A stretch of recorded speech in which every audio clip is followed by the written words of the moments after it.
Christophe Riblon, forcément, c'était il y a 13 ans.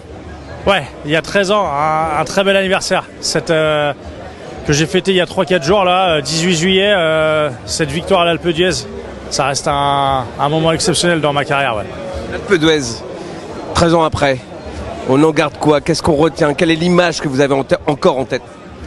Moi, l'image que je retiens, elle est sportive. Elle est le moment où je comprends que je vais gagner. On est à 2 km 500 de l'arrivée. Van Garderen est encore devant moi. Je ne l'ai pas rattrapé, mais je sais que je vais gagner parce que je vois bien ce qui me reste. Et moi, c'est ce moment-là que je garde en tête. C'est ce moment sur la route où je comprends que je vais gagner et où un sentiment incroyable m'envahit en me disant que mon nom de famille va être inscrit dans les virages de l'Alpe.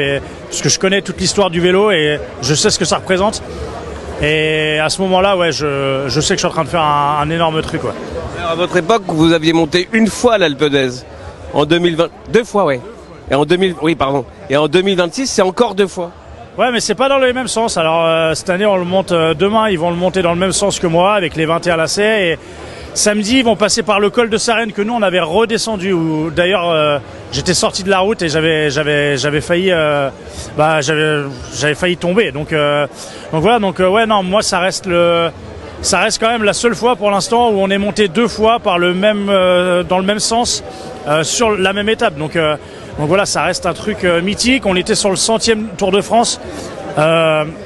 Aucun Français n'avait gagné encore à ce moment-là et on n'y croyait plus trop. Donc voilà, il y a eu plein de choses qui ont fait que pour moi cette victoire elle est très particulière. La veille, on avait perdu Jean-Christophe Perrault qui jouait le classement général et voilà, pour toutes ces choses-là, je trouve qu'elle a une symbolique incroyable cette victoire. Alors, votre ancienne équipe à G2R de la mondiale est devenue Decathlon CMA CGM. Qu'est-ce que pourrait conseiller Christophe Riblon au jeune prodige Paul Sexas sur l'Alpe d'Huez?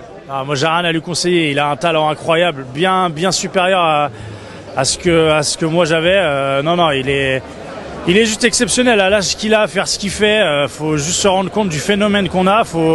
On a une chance incroyable. Hein. On a une chance incroyable. Déjà, on vit une génération pour moi dorée.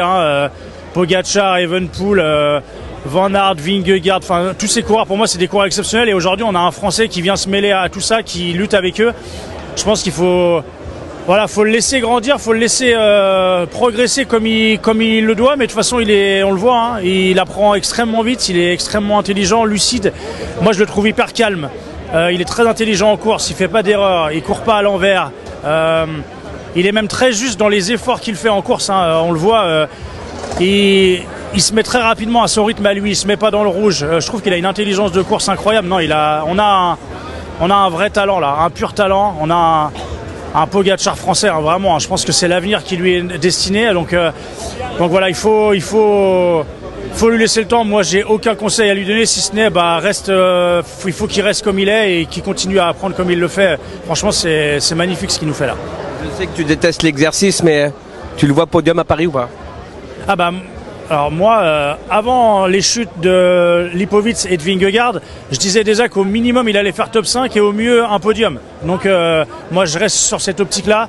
Pour moi il est meilleur qu'un Del Toro, il est même meilleur qu'un Evenepoel. Après il a du retard quand même sur Evenepoel, donc à voir s'il arrivera à combler ce retard-là. Mais moi je le vois 3e à Paris, et si Evenepoel a peut-être sur l'étape de samedi des difficultés un peu plus importantes, pourquoi pas aller chercher une 2e place. Mais oui, le podium en tout cas est vraiment accessible. En tout cas, moi j'y crois vraiment. Merci. Merci. Et vive l'Alpe d'Huez. Vive l'Alpe d'Huez. En plus, demain soir, pour la petite anecdote, j'ai un petit repas avec la mairie où ils vont me remettre une plaque parce qu'ils ont changé toutes les plaques dans l'Alpe. Donc voilà, moi c'est le virage numéro 15 et demain on a une petite réception à l'Alpe d'Huez, donc voilà, ça va être sympa.